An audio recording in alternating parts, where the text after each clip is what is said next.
tonight to our family night. And tonight we're going to have a bloom night. So I'm hoping all the girls are out there watching. We're going to have just a great conversation with just a few of the incredible girls around the life of our church.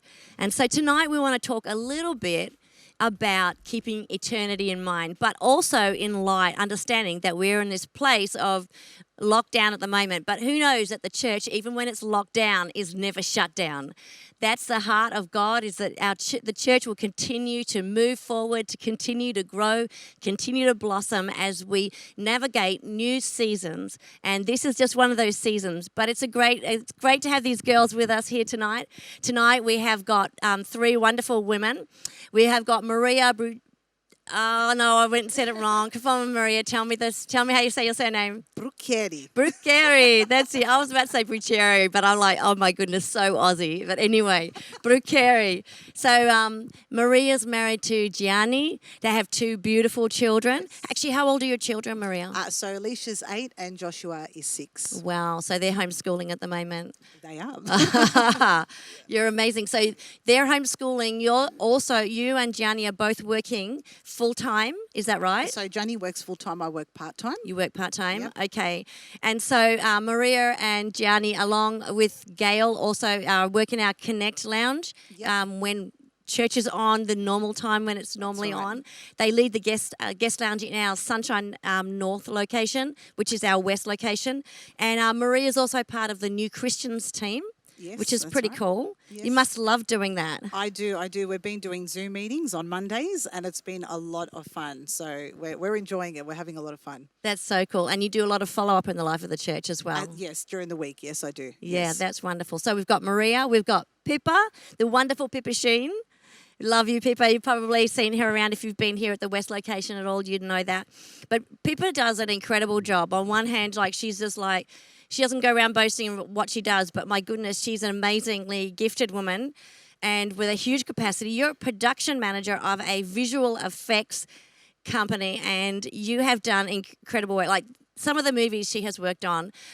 You tell us some of the movies that you have worked on. I have to remember them. The last two Jumanjis, Ghostbusters, Mad Max, It Too, although I don't recommend watching all of the ones that I work on. But and have you done Men in Black International? Men in Black, that? Yes, and Aquaman as well. So yes, that's incredible. So actually, what do you do? Just briefly, what do you do in that?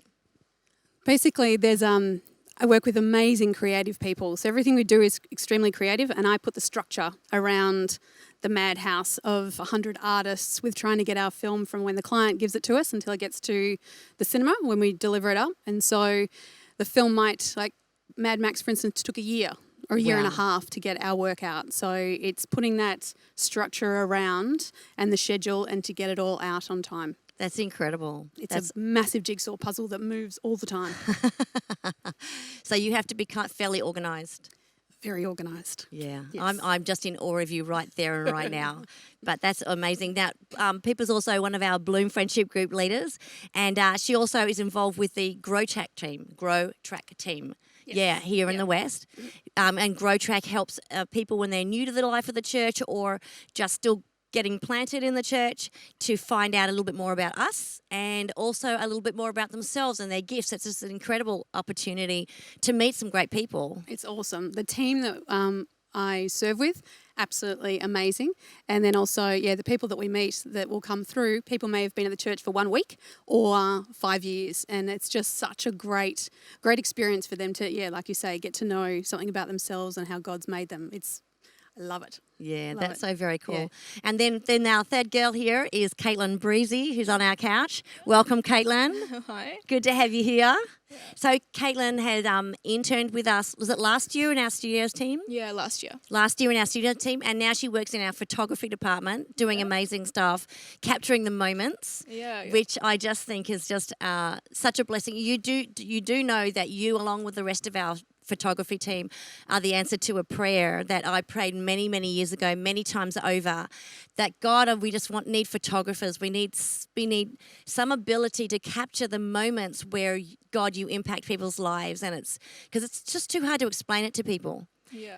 But to see a picture and what you do is an amazing thing to be able to capture those moments.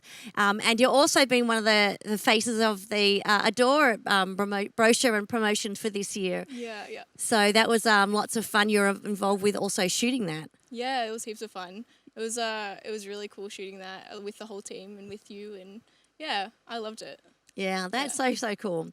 Well, okay, we're just going to ask a few questions, get some of the gold out of these girls because there's just incredible value in everything that's in their life. So, Maria, before your well before lockdown, like I said, was fairly full already. Yes. You're a mother of two. You're Yes. working. Gianni's working, Yes. making the most of family life. You're involved with everything in the life of the church. Yes. My observation is I just seem to see your face everywhere. That's a good thing.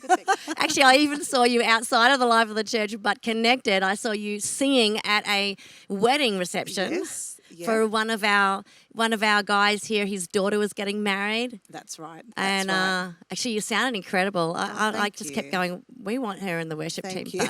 But I'll let you choose because you have many options and things that you'd love to do, and we love what you do. Thank you. You bring so I love much. it. I love doing it. It's awesome. So I have just a few questions that might be on every mother's list because you're home Yep. working and homeschooling. I am. So how's it been navigating that life that you've already had, which was already full, now with the addition of homeschooling and children around all the time and even husband in the house all the time? Don't we love we do love our husbands, but it's just a different dynamic. So for me, it's been a lot of organising and making sure that I'm sticking to a routine. So I have got kids at home, and because I have kids at home, obviously we need routine. So from week 1 of term 2, that we knew, okay, these kids are going to be homeschooled, let's do this. I thought, okay, let's put this routine together. Let's really organise our days so that we know and they know this is what our day looks like. So it has worked. It actually has worked. We are very deliberate in what we're doing for their sake, probably more. Because they are at home and kids tend to have this, thought, oh, we're at home, we can do whatever we want. And it's like, yeah, you can, but we've got a homeschool too. So we've created a routine that works and just organising. So a lot more organisation than ever. Before it was full on, but it was a little bit more free flowing, whereas now because they are at home, 5 days a week doing homeschool, you do have to be a lot more strategic in how you go about your days. So organising, routine, and a timetable. And a timetable. Is And the it works. timetable on the fridge or something like that? Or Well, is it it's funny, we've got a timetable on the fridge, we've got a timetable on their bedroom doors, just so that they know, oh yeah, tomorrow's a school day again, oops. So yes, we do, we literally have them on the fridge and their bedroom door so that they don't forget, so there you go. That's great though. Yes. Like that's almost scriptural, isn't it? Like have it on the doorposts and the lentils of the door. Everywhere. That's what we're supposed to, the things that we want to teach our kids. Yes. That's so very cool. So in what ways have you been able to stay connected? Because obviously you've got a very full life in-house. Yeah. So, but you're also a really connected girl with the girls outside of your world. So how have you been able to do that so that the walls haven't closed your world in? Because obviously, yes, we are all, as I said, we're all locked down, but it doesn't have to shut us down. And you've obviously made decisions and done things that enable you to connect with other girls outside of the world. So how have you been able to do that? So with organising, like I said, and creating like routines and schedules and things like that, I have deliberately allocated time for myself so that I can connect with people in the life of the church. So every day does look different, but I make it almost like a goal that every day I want to connect, and not just for the sake of the girls of the church because I want to, but also for me because I am with children all day, and I am talking, primary school teacher language, which I just want to say I don't have a gifting in that area at all. So thank God for the teachers because they're amazing. So for me, it is a deliberate thing. So I've made time.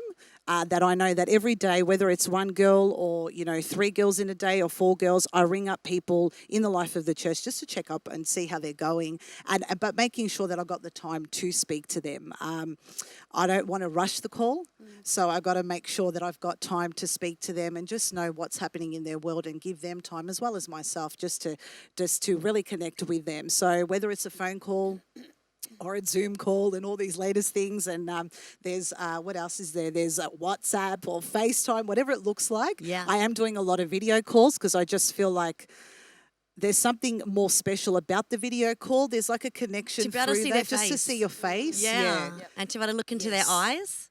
Yep. Yes, so I love the phone calls. I do love that, and I make an effort to do that. But I am, when I'm on the call, I'm like, hey, why don't we do a Zoom call or why don't we do a FaceTime call? And I am doing that with people too, and I love that. I love that. I still feel quite connected also doing that. So, yeah, so it's pretty good. That's really cool. Because the thing is, even though we know we're in this season and we have to be present in this season, there is a sense that we also understand that there's something beyond this moment that we need to be getting ready for, that we're not staying in this season. I was just talking to Miss Morris on the way here on the phone and just saying how it's a weird feeling because we've actually almost started to get into a sense of routine. So there's a sense of this is normal now. And even though we know it's not permanent, it feels weird even to realize that it will change, and it may or may not change back. Partially, I think it'll go partially back, but not fully back. So it's a sense of how do we move forward out of this, because there is life beyond this season. And I think too, even with ourselves as women of God, it's important to remember that there is more than just this season that we're in, that we're preparing for the next season, because there is a sense of eternity in our hearts, whether it be immediately after COVID-19 or whether or not it be beyond this immediate outside season of our life where maybe we've got kids around us or whatever, or going into the next life. There's a sense of eternity in that. It's so important that we keep that. Helps us to keep our eyes up and our head up, doesn't it? Not to get caught into it. So Pippa, I just want to shift across to you for a moment. I just want to ask a question, but before I do, could you share with us a little bit more? I was going to say, I've written down here, I was like, well, share about, but we know what you do for work. So in an industry where you're on the go all the time, and it sounds like you'd be a fairly disciplined person. Like I just listened to you. How many over 100 creatives? Oh, we can get up to like in the 200s. Wow. So yeah, there's a lot of creatives we're dealing See, that with. just does my head in. That just does my head in. I'm like, my goodness me, they're not just 200 people, that's 200 creatives. A whole different ball game. I know. They're wonderful, but they're so much larger than life. It's like not just like 200 people who don't want to go in a million directions because they're inspired and they're whatever. But they're in that place where you're trying to navigate all Herding of that. Cats. Herding cats. Yeah. And performing cats. I did not say that. But that's okay. You're qualified to say that. That's right, herding cats. But in this moment, like you sound like you're a fairly structured person. How has that translated across No. in this time and in this season? It is not. I've been really surprised at how it didn't translate for me personally. Yep. I with so much structure and so much busyness and putting out of fires and people and activity and all of that, which is my normal day, to go into isolation and all I had was a screen and Zoom calls all day long without the people interaction. I just kind of deflated like a balloon. So are you sanguine, yeah? Apparently.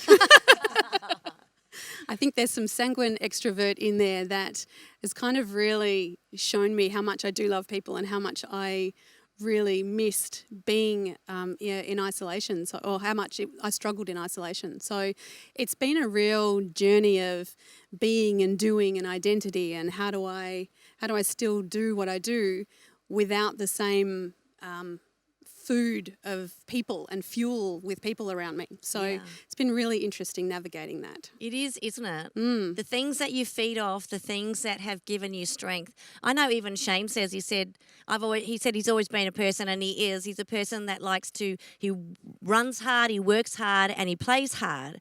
But he said it's really weird because I've had the play hard removed from my world right now because I can't get out and do that. So how do I continue to run hard? How do I continue to, and what things need to continue to be full on, flat out, and what things need to ease back a little bit in order to, but still doing it and still moving forward. Very much, very much. Yeah, it is. It's just, yeah. It's not what I expected, And it's been really interesting, and letting it be okay not to be okay, and then navigating through that. Yeah. And it's been interesting. I know even sometimes I've said to my girls, it's like, they're like, my Maddie, who's living at home with me, I haven't actually had a chance to see Emily for, oh my goodness, it's been like, I think we worked out it was like 7 or 8 weeks. Haven't seen her physically. Sorry, didn't cough into my hand, coughed into my elbow. But that's not a coronavirus cough too.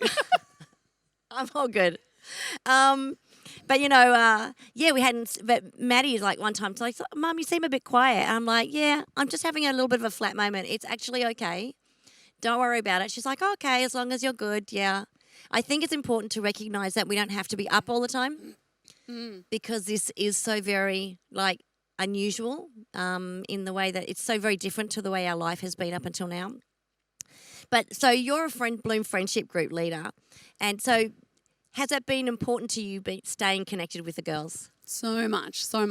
Our first Bloom call that we had via Zoom was my favourite day in weeks. It was just, there is so much joy that you get out of sharing your day-to-day and what you're going through and all of that with the other girls.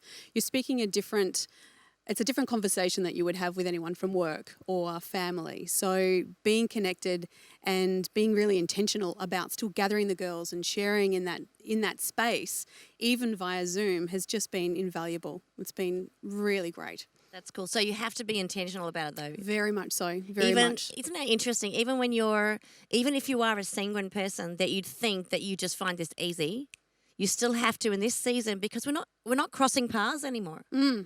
That's one thing that I've even found really interesting is like how many people I just was so used to just crossing paths with them organically, as they say, naturally. You cross paths, you see people each week, you see them at different things, and now suddenly you're not. That's not happening. And so now I've even found myself sitting there and picturing who I would usually cross paths with in the foyer, and starting to write down and be deliberate and starting to message. Excuse me. Also not corona. But we'll all cough together.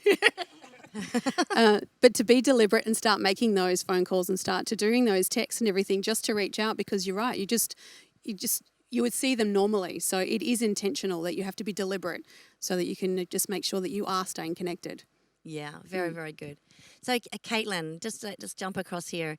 So you, as I said, you've been part of the Adore. You were part of one of the Adore faces. We're speaking on eternity. The theme of eternity has been across this year and will continue to be across this year. So you're also, as I said, part of pulling the shoot together. There was lots of that. What was it like being in the shoot and on the shoot, like behind the scenes on the shoot as well? Two very different experiences. I think because I'm very used to being behind the camera. I think being in front of the camera was like definitely out of my comfort zone, but it was so much fun. Like being able to be with the girls, just like having a laugh, skating around, like it was so much fun. And then, the next day being able to go and help behind the scenes and help take photos and be a part of that world it was so nice to see both sides of it. Like it was just a really good experience. That's cool. Now I've noticed that you've obviously got a little more comfortable being in front of the camera as we've been watching your Instagram posts and all these creative videos that you've been doing. Yeah. So what made you decide to start doing these creative videos? I think it was started out just trying to be like something to motivate me to get up in the morning and do something. I think the first week of lockdown, my screen time on my phone was something like 13 hours a day. And I didn't know that was even possible, to be on your phone for 13 hours in a day. And so I kind of just, I saw that and I was like, all right, I should probably get out and like do something in my house. And so I started making videos to kind of motivate myself to get up and try something new. And I think it was just like a good way to keep myself busy and productive. And I found that it helped me to think ahead, helped me to think, what am I going to do tomorrow or the day after that or the day after that?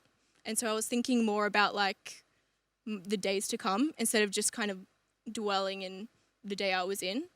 And I think as well, in the back of my mind, I was like, if I post this and someone benefits from it, that would be just like amazing, because then it's not only me motivating myself to do something and, you know, helping my mental health and helping my purpose day to day, but then like inspiring someone else. Like I thought that would be really cool. So Yeah, it's very, very cool. Because I mean, I think inspiration, that's what most of us love, and what we need is inspiration. What we gain from one another is a sense of inspiration. And I think it's really good that you're even thinking about that. So for you, has it helped doing these creative videos and expressing yourself creatively? Has that helped with communication or build community around you and in some way? Yeah, 100%. I think the obvious signs of that is that just by making these videos, I've had so many people just like reach out to me and say like, hey, I love what you're doing. Like, that's so cool. And then I've just like talked to them and made friends. And I never would have thought that like during lockdown, I'd be making friends and meeting new people. But yeah, that was kind of like the obvious signs of it. But also I think by being creative, like, we kind of have to be creative right now to connect with other people. Yeah. It's kind of become a necessity to be creative in our means of like connecting and like finding new ways to connect with each other that you know, aren't the usual and then don't get dull. Because usually, you know, day to day we would connect with being with each other, you know, experiencing moments together. But now that that's kind of taken away, you have to be creative in new ways to do things. So it's like people doing baking things on Zoom and doing, you know, workout classes and Netflix parties together and like all sorts of stuff. I think it's just the best because everyone's getting so creative in like how to be connected to each other. Yeah, it's really good. And creativity does help do that, doesn't it? It helps people to connect with each other in a new and a fresh way. Yeah. And you find things out. Like you said, you put out a video. You've decided to you do videos as you go along. I love the one where you're jumping on your own hand, and then you're jumping all over the place. It was very, very cool. Yeah. But it's like you put out something like that, then someone else gets inspired, then they want to connect with you because you're the source of their inspiration, and then so it actually helps build connectivity amongst people. And I love that thought because they're now even from their inspiration that they've received from you, they now go, maybe I could do that. Maybe I could do. It's not just about like going, oh, you're so good. Like, I want to connect with you. You're so good. It's now like, oh, maybe I could do that. Maybe and people are discovering more about themselves in this time and in this season, which is really, really cool. So the other thing that I've noticed that you do in your quarantine diaries, you've done quarantine diaries, and you've started doing sending and receiving letters. Like, you're actually kind of turning this like an old-fashioned, what was traditionally was like vintage, you know what I mean? Like old-fashioned mode of communication. You're turning it into something modern, something fresh, and opening it up again for people, which I think is really cool. What started that, or what made you decide to do that? I think I just wanted to be able to have conversations with my friends that were a bit more like open and honest. And I think sometimes online creates a bit of a barrier. And I just thought, you know, I'll write a letter to my friend just telling them like, hey, this is how I'm doing. This is what's happening in my world right now. Like, what about you? And by starting that and us starting to write letters to each other, it just created like an open and honest channel of communication. And it's like, it's very much, letter writing is very much like 90% you're just listening to them talk about how they're going. And then the 10% is them being like, what about you? So I think it's really good because you get to really hear how people are. And I think that's kind of how it started, just wanting to be able to reach out to my friends and see how they're all going. Did you find that as you wrote, you actually worked out how you were feeling? 100%. I started writing and I didn't even know like all these feelings that I was feeling. And I was like, whoa, I totally did not even register any of this. And like as I was writing, I was just kind of reflecting on everything and coming to new realizations myself. So yeah, it was really cool. It's kind of a bit like journaling, isn't it? Yeah, 100%. Yeah. If you have a journal to God, you know, you sit there and you just start. Your prayer life just goes through the roof when you start writing because you write, and as you write, you suddenly unearth all these thoughts and feelings, just like you were saying, except now you're doing it. But now you're doing it with friends or with people that you want to reach out to, and suddenly now they have an opportunity to respond and maybe find out a little bit about how they're going, which is really, really cool. Again, because I think we all need that ability to, first of all, discover it, and second of all, air it in a place of safety.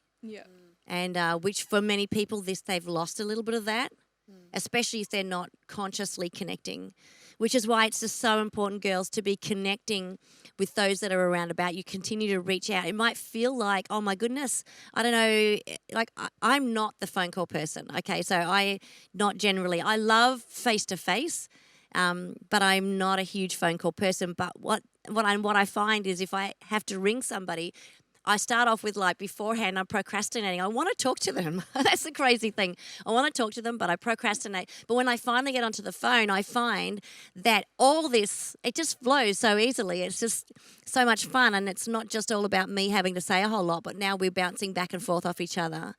And it's a great thing. So letter writing is another way of bringing that communication, which is so healthy and so needed at this time. So, like, people, like, when we receive a letter, we don't usually throw it out. I don't know about you. I don't usually I got throw it shoe out. boxes of them from way ago.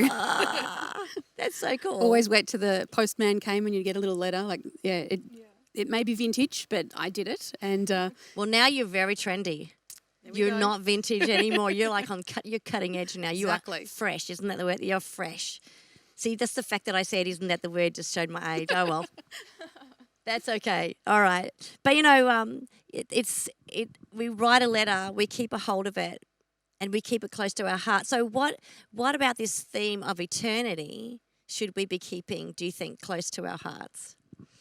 it changes our perspective. It changes the ingredients of our thoughts. So if you've only got lockdown in your mind, or you've only got a 70-year lifespan in your mind and don't have eternity in there as well, it completely changes the size of what you're dealing with. Like, lockdown may be the biggest thing in the world, but as soon as you put eternity into the mix, your perspective changes. Yeah. There's something bigger to see.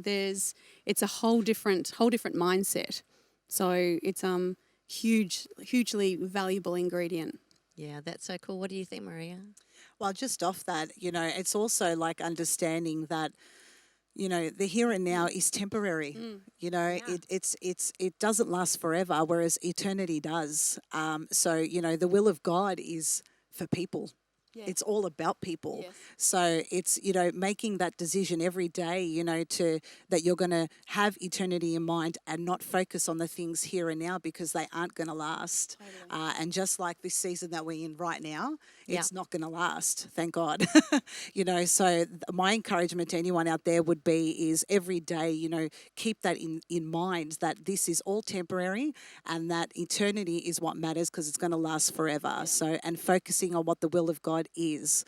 Yeah. So that's what I would say about that, just off that. Perfect. Yeah. Awesome. Caitlin, do you have anything you want to add on that? I guess I think preparing for that. Like, I think with the time we have, just doing as much as we can to prepare for that. Like when we're in lockdown, like doing all this stuff. So it's like when we're back out, we can enjoy, being with our friends. I think the same is with eternity, like being able to do what you can now and then like later enjoying eternity with God and like knowing that you did all you could here on earth. I think that's key, knowing that you've done everything that you can while you're here. Yeah.